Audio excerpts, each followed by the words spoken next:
विश्व के सबसे प्राचीन विश्वविद्यालय के बारे में पूछा जाए तो तक्षशिला विश्वविद्यालय है। भारत के इस सबसे प्राचीन विश्वविद्यालय का नाम आज भी पूरा विश्व जानता है। तक्षशिला विश्वविद्यालय का निर्माण लगभग 2700 वर्ष पहले किया गया था। आज यह विश्वविद्यालय पाकिस्तान में है। इस विश्वविद्यालय में विश्व के अलग अलग कोने से स्टूडेंट पढ़ने आते थे। यहाँ पर छात्रों को आयुर्वेद, नीतिशास्त्र, संगीत, अर्थशास्त्र जैसे कई विषय पढ़ाए जाते थे। यह भी कहा जाता है कि यहाँ कई देशों के राजकुमार भी पढ़ने आते थे। यहाँ पर अनुशासन का पालन सभी को करना अनिवार्य था।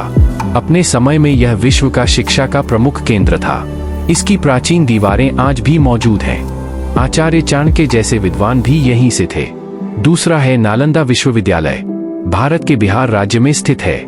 नालंदा को तक्षशिला के बाद सबसे प्राचीन और सबसे बड़े विश्वविद्यालय के तौर पर जाना जाता है। इस विश्वविद्यालय का निर्माण 450 से 470 ईस्वी के दौरान उस समय के गुप्त वंश के शासक कुमार गुप्त ने किया था।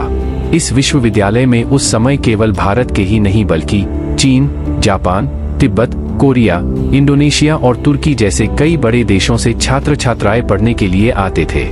इस विश्वविद्यालय के बारे में ऐसा भी कहा जाता है कि उस समय इस विश्वविद्यालय में कम से कम 300 से अधिक पढ़ने के लिए बड़े कमरे थे, जहां पर करीब 10,000 छात्र एक साथ पढ़ते थे। यहाँ के 2000 अध्यापकों एवं छात्रों के लिए 9 मंजिल की एक बहुत बड़ी लाइब्रेरी भी थी, जहां 3 लाख से अधिक पुस्तकें थी। यहाँ पर दाखिला लेना बहुत मुश्किल माना जाता था। दाखिले के लिए छात्रों को प्रवेश परीक्षा पास करना जरूरी था।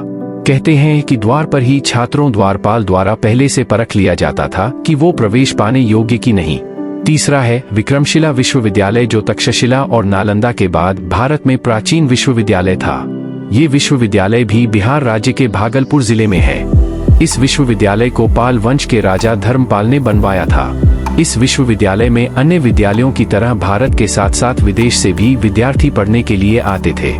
विक्रमशिला विश्वविद्यालय के अवशेष आज भी मौजूद है। पढ़ाई के मामले में ये नालंदा को कड़ी टक्कर देता था। चौथा है वल्लभी विश्वविद्यालय, जो कि गुजरात में स्थित है। इतिहास की कई किताबों में इसका जिक्र किया गया है कि इस विश्वविद्यालय का निर्माण लगभग 470 ईस्वी के आसपास हुआ था। पढ़ाई के मामले में नालंदा, तक्षशिला और विक्रमशिला के बराबर ही इसे उस समय माना जाता था। इतिहासकारों के अनुसार यह विश्वविद्यालय अपने समय में बौद्ध धर्म के शिक्षा का प्रमुख केंद्र था।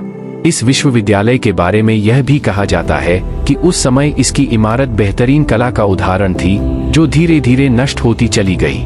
आज भी इसके अवशेष हैं। पांचवा है पुष्पगिरी विश्वविद्यालय, जो उड़ीसा राज्य में स्थित है। ये भी भारत के सबसे प्राचीनतम विश्वविद्यालयों में से एक है। इसका निर्माण लगभग 3री शताब्दी के आसपास किया गया था। उस समय यह विश्वविद्यालय उड़ीसा की पहाड़ियों के बीचों बीच बनवाया गया था। इसके निर्माण के बारे में कहा जाता है कि इसे सम्राट अशोक ने बनवाया था।